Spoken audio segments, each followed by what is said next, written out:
Welcome to Law Enforcement Encounters, raised in Vallejo, proven in Sacramento. Today's story is 14. There are calls you remember because of what happened. There are calls you remember because of what almost happened. And then there are calls that you remember because even though you did your job and saved someone from danger, something still went wrong. This is one of those calls. And all these years later, I still have a picture that reminds me of it. It was early one morning in South Sacramento. I was working day shift, just driving through my patrol area like I had done hundreds of mornings before. After spending years in patrol, you begin to recognize certain patterns. You learn your neighborhoods. You learn your schools. You learn what happens at certain times of the day, and you start understanding how one call can suddenly change the direction of your entire shift. Residential burglaries were one of those calls. Over the years, we had learned that when residential burglaries occurred during school hours, there was always the possibility that the suspects were juveniles who should have been in school that day. Sometimes high school students, sometimes even middle school students. So when a burglary in progress call came out, we didn't just think about the house, we thought about the entire neighborhood. The first officers would respond directly to the residents. Other officers might position themselves on surrounding streets because if the suspects saw the police arriving, there was a good chance that they were going to run. And once they started running, they could come out anywhere. But this particular burglary call was different because somebody was still inside the house, a 14-year-old girl. The information coming from dispatch was third hand. The 14-year-old girl was home when people broke into the house. She had been in bed. When she realized someone had entered the home, she got up, ran into her room closet, and buried herself underneath whatever she could find. Then she called her mother on her cell phone. Think about that for a moment. You're 14 years old. You're hiding inside of a closet, your closet. There are strangers inside your house, and you're trying to whisper to your mother that somebody has broken in. Her mother then contacted Sacramento Police Department while continuing to communicate with her daughter. So the information was moving from the daughter to the mother to dispatch and then to us. But the message that mattered was simple. A 14-year-old girl was hiding inside a house with burglars.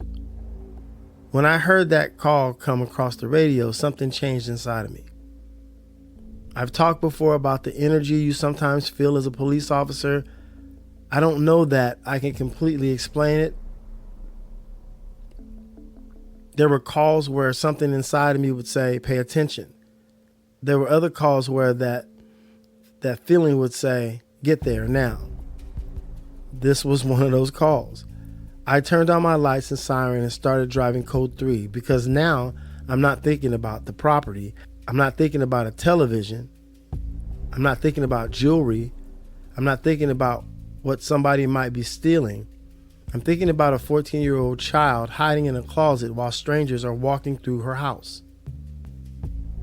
I didn't know what those suspects were capable of. I didn't know if they knew she was even there. And I didn't know what might happen if they found her there. So I drove. When I arrived, the canine officer arrived about the same time. He positioned himself just west of me. Almost immediately, I looked up and saw movement. A suspect was coming over a fence. He was running. I gave him commands, put your hands in the air. He kept going. But what he didn't know was that he was running directly towards the canine officer. Within moments, the police dog apprehended him. We had one suspect in custody, but we were not finished. We believed there was at least one more person involved, maybe two. We didn't know whether somebody was still inside the house, and most importantly, we still had that 14-year-old girl inside. Officers continued searching the surrounding area. Eventually, another suspect was located a couple of streets away and taken into custody. Now we had to make sure that house was clear. because until somebody physically went through that residence, we couldn't know for certain that another suspect wasn't hiding somewhere inside. The canine officer prepared to clear the house. The dog went inside, and within seconds, I heard a loud-pitched scream. My heart dropped. I immediately knew something was wrong. The dog wasn't on another burglar. The dog had found her, the 14-year-old girl. The same child we had been racing across South Sacramento to protect. The dog had bitten her. I remember yelling. I remember yelling at the canine handler. The canine handler was yelling commands to his dog. Everything that had been controlled only seconds earlier suddenly became frantic. Finally, the dog released her. She was injured. She was bleeding. And I cannot completely describe what I felt standing there because we had to come there to save her. We had driven code 3 because we were worried somebody might hurt her. We had surrounded the neighborhood. We had caught the people who had broken into her home, and yet the process of trying to protect her, we had hurt her too. That bothered me deeply. Her parents arrived, and so we made sure she received medical treatment and was taken to the hospital. And once I knew she was going to be okay, there was some relief, but not enough, because I couldn't stop thinking about what she had experienced. First, you're 14 years old and strangers break into your house. You run from your bed to hide into your closet. You're scared to make a sound. You're talking to your mother on the cell phone waiting for the police to arrive. Then you hear the police outside. Maybe for the first time you think I'm safe. And then a police dog finds you. I thought about that all night because that's not what I wanted her memory of us to be. The next morning I got up and went to a store. I don't remember exactly which one anymore. It may have been a CVS or a Walgreens or something like that. But I knew what I was looking for, a stuffed animal.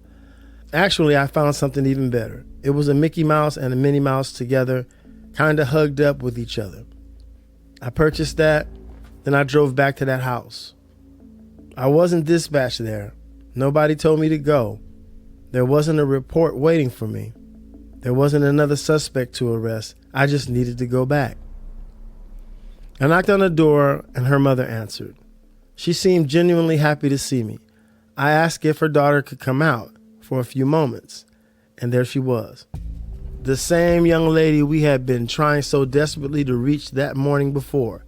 I handed her Mickey and Minnie Mouse. And I'll never forget the expression on her face.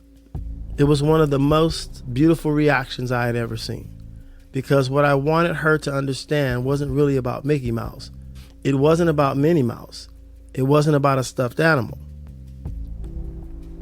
I wanted her to understand something much bigger.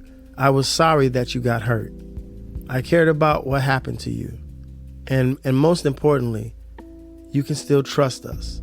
Before I left, I asked her mother to take a picture of the two of us. This was back in the early years of the iPhone. I don't even remember which one I had, maybe the iPhone 2. But she took that picture and I kept it. All these years later, I still have that photograph because that picture represents something to me.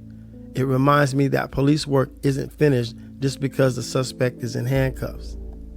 Sometimes the arrest isn't the end of the call. Sometimes you have to look around and ask, who did this affect? Who is hurting? And is there anything I can do about it? I couldn't undo what happened to that young lady.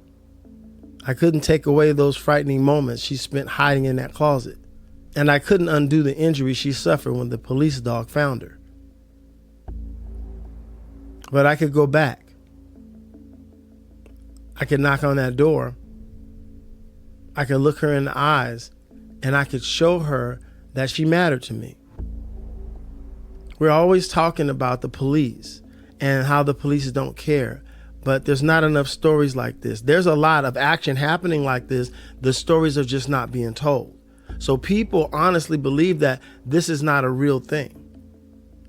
That you can have a 14-year-old person on a call and feel so bad because they got bit by a canine dog. And so you run to the store the next day and bring her back something just to make sure she knows that she's important and that she matters. And I'm sorry that that dog bit you.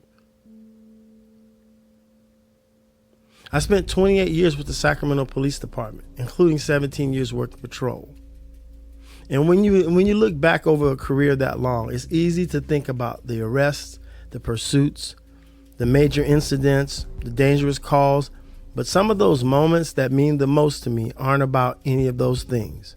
They're about people, because the communities we patrol aren't just streets on a map. They're people, families, parents, children, people who expect us to show up when they're afraid. And when we show up, they deserve more than simply having the law enforced. They deserve our humanity. That doesn't mean every situation ends perfectly. This one certainly didn't. But when something goes wrong, we still have a responsibility to care about what happens afterward. That's something I carried throughout my career. You put everything you have on the line for the people in the communities that you serve. And then you come back the next day prepared to do it again. The police have a responsibility to the community, and the community has a responsibility too. Trust requires both sides. Respect requires both sides. But somebody has to be willing to take that first step. Sometimes that step is running code 3 towards a house because of a frightened child that needs you. And sometimes it's walking back up that same house the next day, the next morning, with Mickey Mouse and Minnie Mouse in your hands. I still have that picture. And every time I look at it, I don't think about the burglars. I don't think about the chase. I don't think about the arrest. I think about her, the 14-year-old, that 14-year-old girl who survived one of the scariest mornings of her life. And the lesson that stayed with me for the rest of mine. This is Law Enforcement Encounters, and this story is called 14. Thank you. See you on the next encounter.